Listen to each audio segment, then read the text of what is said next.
3. Bonjour Minasan. Alors, va peut-être falloir commencer par me dire quoi dire si tu veux qu'on le dise ensemble. Je commence toujours mes vidéos par ça. Bah, c'est à l'époque de Kimasho. Tu regardes pas mes vidéos. Non. Bonjour Minasan. Alors aujourd'hui, une vidéo un petit peu particulière. C'est une vidéo FAQ, donc foire aux questions avec mon chéri. J'ai pas eu le choix. Donc je vous avais demandé la dernière fois de me poser vos questions, donc que ce soit sur le déménagement, la maison, ce genre de choses. En soi j'en ai quand même eu pas mal sur la maison. Je connais pas les questions, me regardez pas. Donc la première question, qu'est-ce qui s'est passé avec l'ex-propriétaire ? Alors juste pour remettre le contexte, à la dernière vidéo déménagement, en fait le propriétaire, l'ex-propriétaire, avait encore des affaires dans la maison alors que nous on devait signer ce jour-là. Oui, c'était quand même pas drôle, on est arrivé, on l'a appris 3 heures avant la signature chez le notaire je crois. Il y a eu voilà, une petite signature par procuration qu'on a faite tout simplement le lendemain, après avoir fait une nouvelle visite. Donc il a fallu qu'on vérifie l'intégralité des premières vérifications tout simplement. On savait qu'il y avait un petit problème sur la plaque de cuisson. Et c'est là que j'ai eu qu'il y avait une fuite d'eau. Donc heureusement l'ex-propriétaire a appelé un plombier qui est venu quelques jours plus tard pour réparer le souci. Ça c'est cool, mais il y avait aussi la tondeuse. Concrètement il fallait qu'il y ait pelouse tondue, haie taillée, ce genre de choses. Un minimum de ménage aussi. Voilà. Bon. Après le ménage c'est subjectif, ça a bien été rappelé par le notaire. Donc voilà, on a eu un peu de ménage à faire quand même pour remettre en état la maison. Mais voilà, tout ce qui était jardin on n'a pas pu faire, on n'était pas équipé et c'était carrément pas dans notre budget au moment de l'achat. D'acheter une tondeuse. Voilà, ça peut vite coûter cher. En l'état, on a eu donc notre jardin tondu, il l'a fait le lendemain matin. On a eu quelques affaires à déménager parce qu'il a laissé des meubles, des vieux meubles qu'on a dû démonter et amener à la déchetterie. Je pense qu'on a bien répondu. Bah écoute, moi je vois pas d'autre chose. Deuxième question, quels étaient, quels étaient vos critères pour la maison et avez-vous tous pu les avoir? Et avez-vous... Pourquoi j'arrive pas à dire cette question? Avez-vous tous pu les avoir? Ce qui est bien, c'est comment on a compris la question, elle a été répétée au moins 30 fois. Non, blague à part. Alors je vais commencer, ma liste est plus courte, mais moi personnellement je voulais juste déjà pas une maison trop grande, puisque bon, qui dit grande maison dit beaucoup de ménage, etc. Plus de problèmes potentiels. Donc la superficie qu'on a actuellement me convient bien, vous la donnez de façon exacte, j'en ai absolument aucune idée. Alors on est à 106 mètres carrés et on est deux, voilà, avec un petit lapin. Pas trop grand jardin non plus parce que beaucoup d'entretien, et après c'est vrai qu'avoir sa petite pièce c'est quand même sympa, donc la mienne est là-bas au fond derrière vous. De mon côté, mon critère le plus important c'était d'avoir une pièce pour Kawaii Journal, vous l'avez vu dans la précédente vidéo, et avoir un espace assez grand. Après c'est vrai que j'aurais préféré avoir une pièce au rez-de-chaussée pour m'éviter de monter les escaliers etc, mais bon en soi, bon je m'adapte, ça se fait, c'est très bien. Et on avait aussi un autre critère en commun, c'était qu'on ne voulait pas de piscine. Ouais, pas de piscine creusée en tous les cas, là il y avait une piscine gonflable. Hors sol, c'était pas une piscine gonflable mais ouais. Raison. Donc après voilà, et puis je voulais pas de copropriété personnellement, parce que ça engage beaucoup de choses. Faites attention si vous achetez concrètement la copropriété, ça vous engage sur pas mal de points, et quand vous êtes au moins en maison individuelle, ça vous engage à beaucoup moins de choses, on est plus libre de nos choix. Un autre critère important aussi que je voulais pour Kawaii Journal, c'est au niveau de la localisation. Je voulais qu'on soit quand même proche d'une autoroute, parce que je vais souvent pour les événements à Lyon, en Suisse, à Annecy, etc. etc. J'ai pas eu le choix. Qu'est-ce qu'on avait d'autre comme critère? Un garage, si, je voulais au moins un garage. En fait, je voulais un garage pour pouvoir rentrer la voiture. Le souci, c'est que effectivement, on a un garage, mais les anciens propriétaires ont installé tout plein d'étagères. Étagère est établie. Il y a 27 mètres carrés, 9 mètres par 3. Le problème, c'est que 3 pour une largeur voiture, c'est bien. Sauf que nous, on a des établis sur le côté qu'il faut qu'on démonte si on veut si on veut pouvoir rentrer la voiture. Actuellement, la voiture rentre pas et ça m'embête parce que c'est vrai que pour les événements, souvent, je charge la voiture la veille pour éviter à courir le matin ou avoir des problèmes, des oublis ou quoi, enfin pour mieux gérer mon emploi du temps. Sinon d'une manière générale dans la maison pas trop de critères, forcément une maison habitable où il n'y avait pas trop de travaux, on n'était pas contre refaire de la petite rénovation, peinture, etc. Tu vas trop vite, c'est la prochaine question ça. Ah j'étais pas au courant. Avez-vous beaucoup de travaux à faire dans la maison? Bah non. Alors oui, malheureusement, on n'a pas de pièce fermée à clé où je peux condamner Audrey pour avoir la paix. Non, blague à part. Pas de gros travaux, à ma connaissance. On a eu quelques galères sur la façon dont c'est fait finalement. Ouais. C'est une vieille maison quoi. Donc voilà, il y a toujours des petits trucs comme la fuite d'eau qu'il y a eu la dernière fois. On a une maison actuellement qui est de 73. On va faire vérifier l'électricité pour voir ce qu'on peut faire. Il y a pas mal de prises et d'équipements qui sont tout simplement sur le même disjoncteur. Donc à partir de ce moment-là, c'est moins drôle. Après, en soi, c'est vrai qu'on la remettra à notre goût. Mais ça sera pas pour tout de suite parce qu'il faut attendre. À son goût. Tout en rose. Ouais, mais vous aurez tout couleur rose saucisson là. Oui, voilà, on attend d'avoir le budget parce que pour l'instant les fonds sont pas très hauts. Ouais, on a eu des mauvaises surprises à droite à gauche. Les fonds qu'on avait alloués pour les premières réparations ont été consommés. Et si, il y a quand même quelque chose qui arrive aujourd'hui, l'installation des panneaux solaires. Ouais. Il va participer aux travaux.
Prochaine question.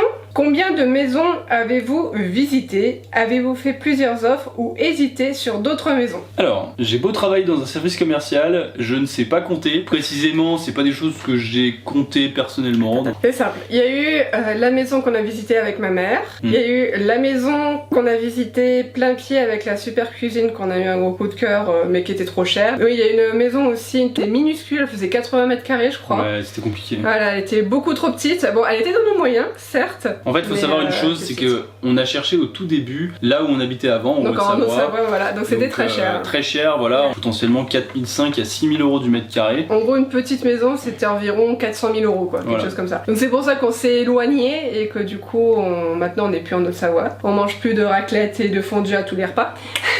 L'avant-dernière maison, donc la maison avant celle-là, en fait c'était une maison du même quartier. La maison elle est juste là-bas. Voilà. On peut peut-être même la voir d'ici, je sais pas. Ouais, c'est pas celle-là là-bas, sur notre gauche. Vraiment bien aimée. Elle était dans le budget, vraiment dans le budget très très bien. Elle était beaucoup plus vieille que cette maison-ci. Elle était pas forcément plus vieille. Elle était moins rénovée, disons. Enfin, elle faisait beaucoup plus vieux à l'intérieur. Surtout ce qui s'est passé, nous la maison elle nous a plu, sauf qu'on n'était pas les seuls sur cette maison-là. Sur l'autre maison. Ouais, sur l'autre maison. On avait notre dossier, on avait un très bon dossier. Et à côté, il y avait une femme qui était parent seul avec son enfant. La propriétaire a choisi donc du coup son dossier à elle parce que elle a été touchée, je pense, par la situation de cette dame-là. On n'a pas eu la maison. Moi, j'ai été très triste à ce moment-là. J'en ai pleuré, carrément, j'en ai pleuré. Concrètement, à un moment donné, je suis rentré du travail et bon, on avait un petit lapinou malade et quand j'ai vu Audrey pleurer en rentrant, je me suis dit qu'il y avait eu un souci avec le lapin. Moi, j'avais environ 30 à 45 minutes de trajet le soir. Je me suis dit qu'entre le moment où j'étais parti et le moment où j'arrivais, il y avait eu un souci. Et en fait, elle m'a dit, enfin moi j'étais parti sur le plus grave. Et elle m'a dit, on n'a pas eu la maison. Et du coup j'ai fait, c'est tout.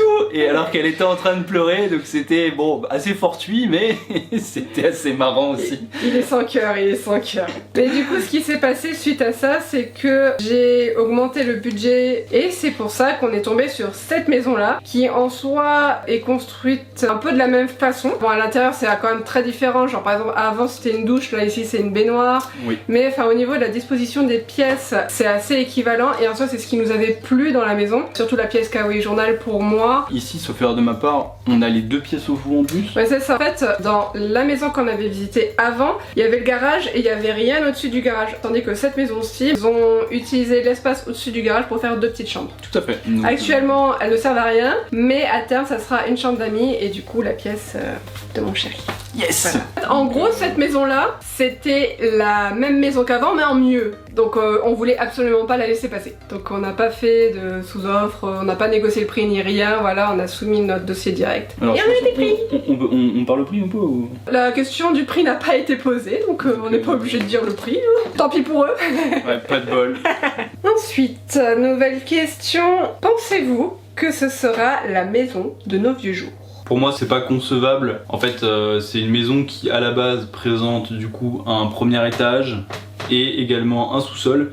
À partir de ce moment-là, ça peut être compliqué quand tu vieillis puisque tout simplement les escaliers c'est un vrai frein. Typiquement, avoir un truc de plein pied, ça serait vraiment mieux je pense à terme. Bon, honnêtement, j'ai même pas 30 ans. Quand t'auras Mais... 80 années, je veux vieux bien. jours. Mais oui, d'accord, mais enfin là, Vieux je veux jour, dire, c'est à partir de la retraite. Ouais. La retraite actuellement est à 93 ans. Non, ça c'est demain, pardon. Factuellement parlant, je trouve que l'agencement et les équipements de plusieurs étages de la maison fait que la réponse est toute faite, mais après voilà, c'est une décision à faire en commun. On peut installer un ascenseur, hein. On peut installer un ascenseur, on peut raser le deuxième étage pour plus s'en servir.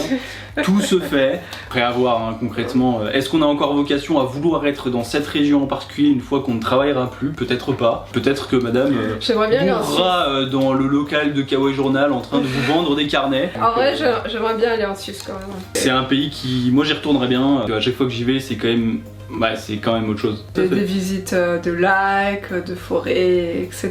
Donc, ouais. des randonnées à Interlaken, faire. c'est une on a zone eu- où on est allé. Et On a eu un gros coup de cœur ouais, pour Interlaken, ouais, c'est vrai. Juste pour revenir sur cette maison-là, personnellement, je pense qu'on va y vivre quand même plusieurs années, surtout qu'on pense la refaire à notre goût. On va voir combien de temps on restera, mais ouais, je pense qu'on va y rester quand même pas mal de temps. Bah, on y est au moins une année quoi. 2 Bon, 8 Je m'engage pas, hein, c'est pas contractuel là. On verra, on verra. La question était nos vieux jours. Oui, hein. c'est vrai, la question c'était nos Donc vieux jours. Mais je bon, me pour sens moi- pas vieux, peut-être que Audrey oui. Moi, aïe. Et oh. C'est pas moi, c'est le lapin. Ouais, mais moi j'ai une abeille. Donc en ça il reste 2 questions. Alors une question que je vais moi te poser à toi et une question qui me concerne que moi personnellement donc j'y répondrai plus tard comme ça je pourrai libérer monsieur. Ah bah bien, je suis exclu. Apparemment ça me regarde pas. Le ballot c'est que je peux appuyer sur play sur YouTube donc c'est impeccable. Bref, du coup ma question c'est tu préfères du coup notre ancienne vie dans notre ancien appartement ou tu préfères notre nouvelle vie dans cette maison? Pour faire un peu le contexte, actuellement, moi personnellement, j'avais 180 km de trajet environ par jour pour aller travailler durant ces 2 derniers mois, pendant 5 jours par semaine quasiment sur la totalité. Ma vie ici a démarré il y a potentiellement 4-5 jours. Donc... Vous dire, est-ce que je préfère celle-ci ou l'ancienne? Délicat. Ce qui est sûr, c'est que où on était avant, c'était plus trop possible. On avait un fort loyer, l'espace global dans l'appartement était quand même assez restreint. On était sur environ 65-70 mètres carrés et c'est vrai que l'entreprise prend un peu de la vitesse. Donc il faut forcément plus de stock. Qui dit plus de stock dit plus d'espace requis. Et c'est vrai que d'une manière générale, on voulait quand même avoir quelque chose à nous. Et ben, finalement, être en appartement locatif, c'est quand même, ça a beaucoup de contraintes et on n'était pas non plus avec des voisins très très respectueux de la vie en communauté. Donc c'est vrai que j'en ai déjà parlé hein, du moi coup. j'ai un vrai problème avec le manque de respect du voisin. Vous êtes en train d'inonder ma terrasse. Eh oh. Eh oh. Eh oh, vous êtes en train d'inonder ma terrasse. Allô, vous m'entendez? Vous êtes en train d'inonder ma terrasse. Arrêtez. Au final, je pense qu'ici je me plairais mieux. Il y avait une chose de bien, on va pas se mentir, hein, c'est le cadre global proche d'Annecy. Tout simplement, il y avait le lac, il y avait les forêts, les montagnes. Beau. Ici, c'est beaucoup plus plaine. Bah, on a des montagnes, mais elles sont un peu plus loin, quoi. C'est ça, voilà. Là où on était en Haute-Savoie, il y avait tout simplement pas mal de petits chemins qu'on pouvait prendre, hein, même en voiture ou à pied. Ouais, c'est les chemins de montagne. ouais, Les chemins de montagne, quoi. mais on tombait sur des petits ruisseaux, des petites choses du genre. Alors pour l'instant, on n'a Ouais, pas on n'a pas vraiment bougé. regardé. On n'a rien fait. Pour l'instant, on a fait zéro tourisme. Ouais. Moi j'ai une question quand même avant qu'on coupe, hein, parce que c'était fini pour celle-ci ou Bah oui, en fait c'était ma question pour toi. Je sais, mais le problème c'est qu'ils doivent subir la réponse, alors du coup... Non, moi j'ai une petite question quand même. Est-ce qu'on va le nommer saucisson? Parce que moi je l'appelle saucisson, mais de ce que j'ai compris, il s'appelle pas, donc... Il y a marqué Punimochi. Punimochi, bon bah ça sera un petit mochi, hein. Mochi, mettez-vous d'accord. Mais il est super doux en vrai, il a l'air de porter chaud. Je l'ai acheté au Japon, hein. Il a coûté 1580 yens plus taxes. Et comment il est doux, c'est pas mal, hein. 10 € pour un oreiller, on est bon. Bon bah merci, moi je vais répondre à la dernière question. Bye bye. Matane. Je suis descendue dans le studio de Kawaii Journal puisque tout est ici. Et la question est, est-ce que tu fais du journaling ou autre chose pour utiliser tes produits? Alors la réponse est oui, je fais du journaling et d'ailleurs voici mes principaux carnets. Il faut savoir que je fais deux types de journaling, donc le voyage mais aussi pour la lecture. En ce qui concerne le voyage, je n'ai pas réellement voyagé depuis que j'ai ouvert ma boutique, mais je peux vous montrer ce que j'ai réalisé. Pour celles et ceux qui ne le savent pas, j'ai fait plusieurs voyages au Japon et mon plus gros voyage, c'était un voyage d'1 an, donc de juillet 2018 à juillet 2019. C'est un carnet que je tenais quand j'étais au Japon, donc c'est un Hobonichi, donc de l'année 2019, celui-ci. Et donc chaque jour j'écrivais dans mon journal et je racontais ce que je faisais de ma journée. Par exemple, ici pour le 1er janvier, j'étais à Universal Studios à Osaka pour fêter le nouvel an et donc à minuit, ils ont lancé un super feu d'artifice, il y avait des concerts et tout, c'était vraiment génial. J'utilise des washi tape, j'utilise des stickers et j'utilise aussi des petites choses que je récupère lors de mes voyages. Donc là par exemple ici c'est une carte de là où j'étais. Mais je récupère aussi des tampons, il y en a énormément là-bas. Je récupère aussi des tickets, donc là c'est un ticket d'entrée, ce genre de choses. Encore des tampons ici, il y en a vraiment partout au Japon. Je récupère aussi des jolies illustrations pour les journées où je ne fais rien. Donc là par exemple ici, de mémoire j'étais malade, donc on n'a pas bougé. Et ça m'arrivait aussi de récupérer des fleurs, donc là par exemple ici ce sont des fleurs de sakura. Ici aussi j'ai séché une très jolie fleur et apparemment elle vient de Morioka. D'ailleurs, je me rappelle qu'à Morioka, j'avais testé un restaurant assez particulier. Ah, il est là. En fait, c'est un restaurant où vous pouvez manger autant de bols de soba que vous le souhaitez. Et en fait, vous devez battre un certain record. Dans mon cas, j'ai mangé 34 bols, mais il faut savoir que c'est peu comparé aux autres parce qu'à côté, il y avait des Japonais. Ils en mangeaient, mais vraiment le double, voire le triple de moi. Et voici mon petit certificat que j'ai gardé précieusement. Enfin bon voilà, c'est vraiment un journal qui est rempli de souvenirs. Ensuite, les articles de Kawaii Journal, je vais plutôt les utiliser dans mon carnet de lecture puisque je n'ai pas voyagé depuis mon voyage au Japon, donc en 2019. Donc à ce moment-là, Kawaii Journal n'existait pas. Et donc dans mon carnet de lecture, je vais utiliser les stylos feutres Click Art, je vais utiliser aussi parfois des washi tape, là par exemple ici, donc ça c'est le washi tape feu d'artifice et lac. D'ailleurs, si ce carnet de lecture vous intéresse, il est disponible sur Kawaii Journal. Donc conclusion, il faut que mon chéri m'amène de nouveau en voyage pour que je reprenne sérieusement le journaling. Mon chéri, je sais que tu vas regarder cette vidéo, donc je sais que tu sais. J'attends. En tout cas, je vous remercie beaucoup pour toutes vos questions. J'espère qu'on y a répondu correctement. Et moi, je vous dis à tout bientôt. Matane!